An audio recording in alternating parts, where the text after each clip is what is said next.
আসসালামু আলাইকুম, সবাই কেমন আছেন? আশা করি সবাই অনেক ভালো আছেন। আমি মনির আছি আপনাদের সাথে। আমি আজকে যাচ্ছি কক্সবাজার। হুট করে আসলে প্ল্যানটা করা। তো আমি ওয়েট করতেছি টাঙ্গাইল বাইপাসে দাঁড়িয়ে আমার ফ্রেন্ডদের জন্য, যারা যমুনা সেতু পূর্ব পার থেকে আসতেছে। আমরা একসাথে গাড়িতে উঠে রওনা হলাম কক্সবাজারের উদ্দেশ্যে।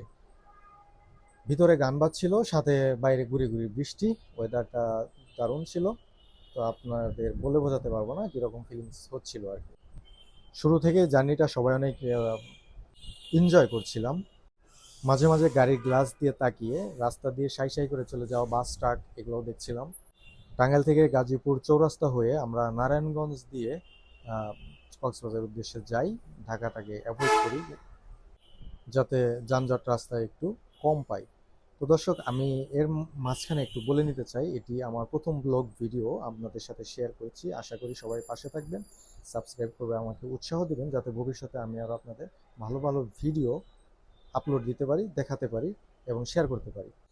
তো ঢাকার জ্যামটা বাইপাস করে আমরা নারায়ণগঞ্জ দিয়ে যাচ্ছিলাম। তখন হালকা একটু জ্যামের সম্মুখীন আমরা হয়েছিলাম যদিও, কিন্তু তাড়াতাড়ি সেটা কেটে যায় এবং আমরা দ্রুতই কুমিল্লার উদ্দেশ্যে রওনা হয়ে যাই। নারায়ণগঞ্জ পার হয়ে কুমিল্লা এসে আমরা খাবারের জন্য বিন রাজ্জাক হোটেলের সামনে দাঁড়াই এবং সেখানে খাওয়ার প্ল্যান করি। যেহেতু রাত গভীর ছিল, তাই সেহেতু আমরা খাবারের জন্য খুব বেশি কিছু নিইনি। আমরা ডাল, আলু ভর্তা এবং একটু করে ডিম ভাজি নিয়েছিলাম, সাথে ভাত। আর দুই তিনজনের, যারা ড্রাইভার সহ দুই তিনজনে কয়েকজনে রুটি খাচ্ছিল, তারা রুটির সাথে নিয়েছিল সবজি।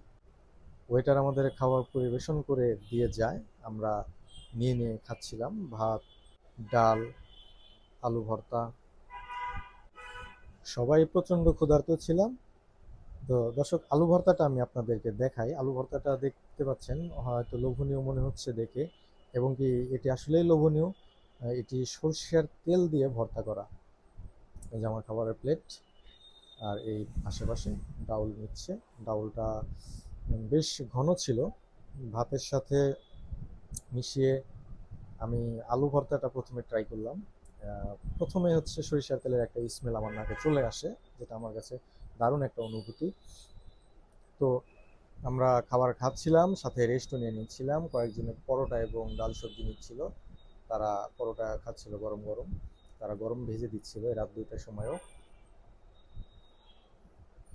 আমি আলু ভর্তা এবং ডাউল মিক্স করে খেতে পছন্দ করি। আপনাদের কারো এভাবে খেয়েছেন কিনা আমি জানি না, আপনারা যদি এভাবে খেয়ে থাকেন আমাকে জানাবেন। সাথে ডিম ভাজি ছিল। আলু ভর্তা এবং ডাউল দুটোই বেশ মজাদার ছিল। তো আমরা খেয়ে দিয়ে রওনা হয়ে যাই। রাত্রে ঘুমিয়ে গিয়েছিলাম। তো আমরা যখন জাগনা হই তখন সকালবেলা ড্রাইভারের গাড়ি চালাচ্ছিল, ঘুম ঘুম চোখে, একটু ভয় ভয় লাগছিল যদিও। তো তারপরে আমরা সহি সালামতে আমরা মোটামুটি পৌঁছে গিয়েছিলাম।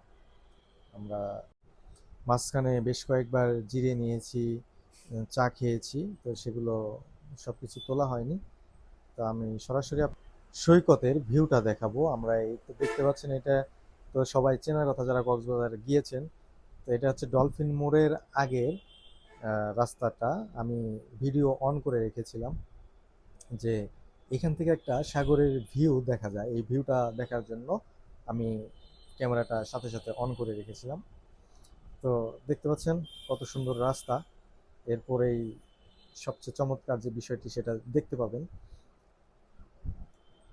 মনোরম ওয়েদারে আমাদের গাড়ি এগিয়ে যাচ্ছিল, আমাদের উৎফুল্লতাকে বাড়িয়ে দিচ্ছিল।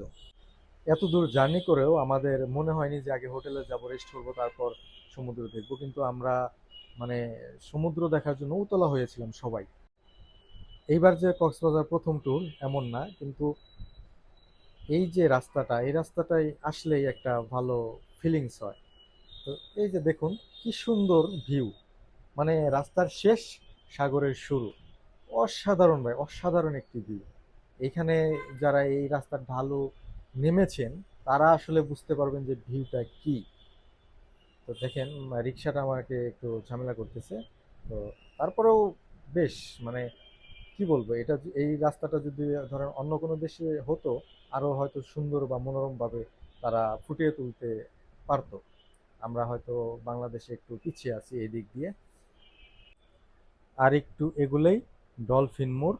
এখানে ডলফিনের স্তম্ভ দেওয়া আছে, এই যে দেখতে পাচ্ছেন কলাতলি মোড়, এটাকে অনেকে ডলফিন মোড় বলে ডাকে। সামনে হচ্ছে কলাতলি বিচ।